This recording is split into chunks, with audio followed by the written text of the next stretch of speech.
You are now slaves for these two cats. What are subtle red flags at a job interview that say working here would suck? I brought up a company's awful Glassdoor reviews, and they got so mad they ended the interview. Well, guess I dodged that bullet. This is good practice for any interview. Ask them the hard and real questions, and see how they respond. It's always a disgruntled ex-employee who wasn't a team player. I know. I've asked. Didn't take the job. Team player.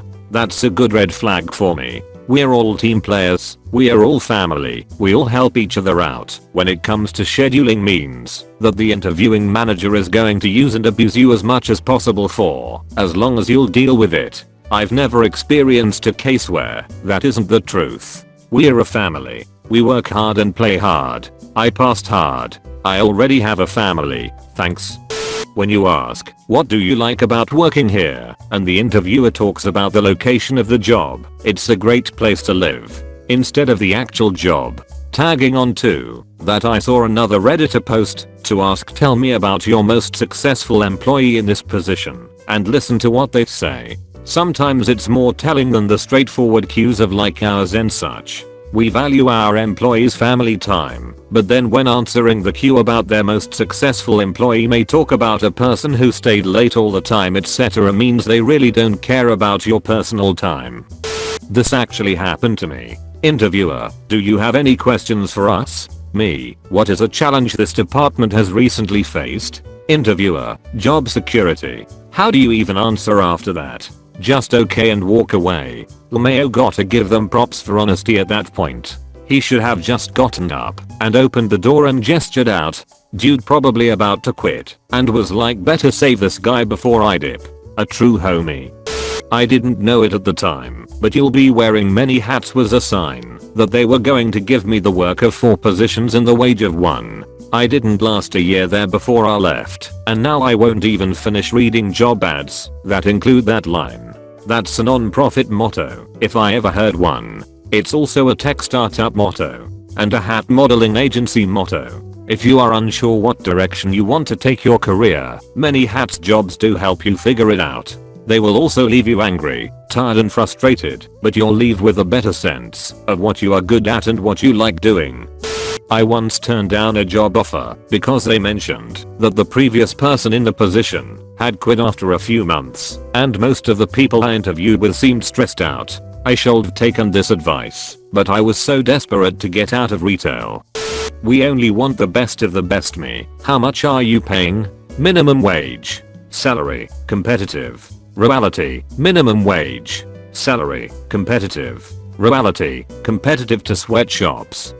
You are required to wear clothing that has the company logo. You must purchase it yourself from the company. This is illegal in most US states, unknown about outside the US. Wait, really? This happened to me in Ohio. They also said I had to give it back. I didn't, lol. LMAO, they wanted you to purchase it and give it to them once you left. That's absurd. Always ask the interviewer about the last person who worked the position you are interviewing for, how long they worked, and why they left. Their answers can be very telling of the work environment. Absolutely, it feels wrong initially to pry, but you have every right to know the circumstances you're walking into, within reason. If they volunteer that information, that's a good sign. So how did the last guy to have that position ended up being banned from Twitter? You'll get full-time hours, but won't be full-time. We'll do everything in our power to avoid giving you benefits, even though we have you working more than 40 hours in a week. I once worked in a grocery store under a union, hired for part-time, consistently, with scheduled 40 hours/week until the 3rd week of the month. Then I worked 39 hours that week. It kept them from giving me benefits. You should be considered full-time at 35 hours. I came in for a job interview at 7:30 p.m. The entire staff was still in the office. Should have known right then that 9 to 5 was not ever going to happen. One day I worked until 2:30 a.m. to finish up a big project, and my boss said to me I could come in an hour later the next morning. Gee, thanks bro. With my public transport/travel time, that gives me a solid 2 hours of sleep instead of just the 1.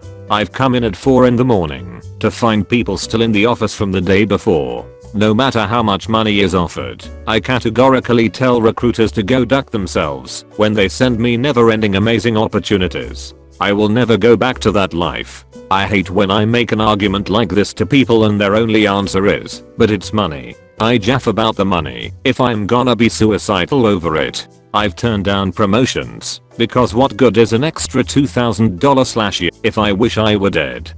I once showed up for an interview and the manager wasn't there that day. No one called me to let me know. The assistant manager was not apologetic for the scheduling issue at all. She was literally just like, "Oh, she's not here today," in a tone that suggested I should somehow already know that. She said they would call me to reschedule sometime the next week. I told her I was currently unavailable MW, but could come in anytime THF. She said if I couldn't make time for the interview, I probably wouldn't be a good fit. I said okay and went on to my other interviews and ending up working elsewhere. You'd think that would be the end of it, but both the manager and the assistant manager badmouthed me to a few other people in the industry, including one of my friends. Hello. I made time for an interview. You disrespected me by not calling me to let me know it was cancelled. I gave you the times I was available to reschedule, and that was disrespectful somehow? We don't like clockwatchers here. We expect everyone to be committed. Expecting more work for no extra pay. Getting mad at you when you leave at 5, even though your stated work hours end at 5. Well, then you won't mind if I come in at 9:30. You're not watching the clock. After all, they don't like it when you watch the clocks. Their clockwatching is only natural, of course.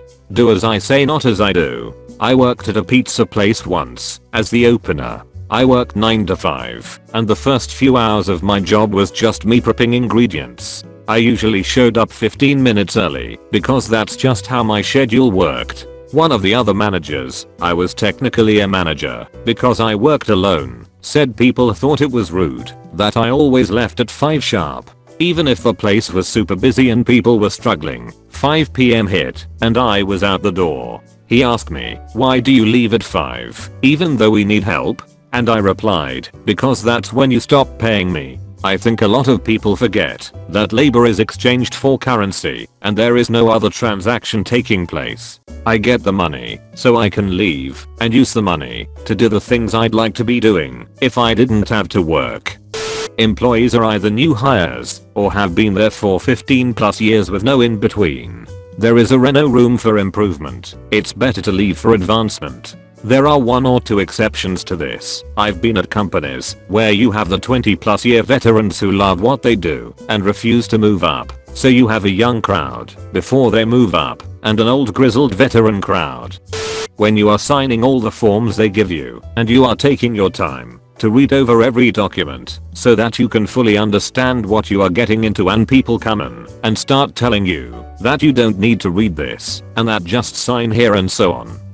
Had an online interview with a company a few years ago. Was interviewed by the regional manager. Seemed like a normal interview. Halfway through, he let slip that there were 6 other people from his company watching and listening in, but the software was set up so I could not see or hear them. And he actually got a kick out of telling me this. It was like being on a first date with someone and finding out later she had a hidden camera on her and her parents and 6 other family members were watching the whole time. I'm like, yeah, no, duck that noise. I was once told sometimes the hourly workers go on strike and they lock us in to keep the production line running, but management brings us steaks and we have an informal agreement with the unions. So you can cross the picket lines once a week to visit your wife. The question was subtle red flags. When they tell you what I'm paying you stays between you and me. Don't discuss pay with anyone else usually means they are trying to pay you less than your coworkers who do the same job and don't want you to know. This happened to my husband. He had been with company for about 2 years and they hired another employee. Told my husband he got a raise and wasn't to tell anyone else. Turns out his raise was equal to new hire pay.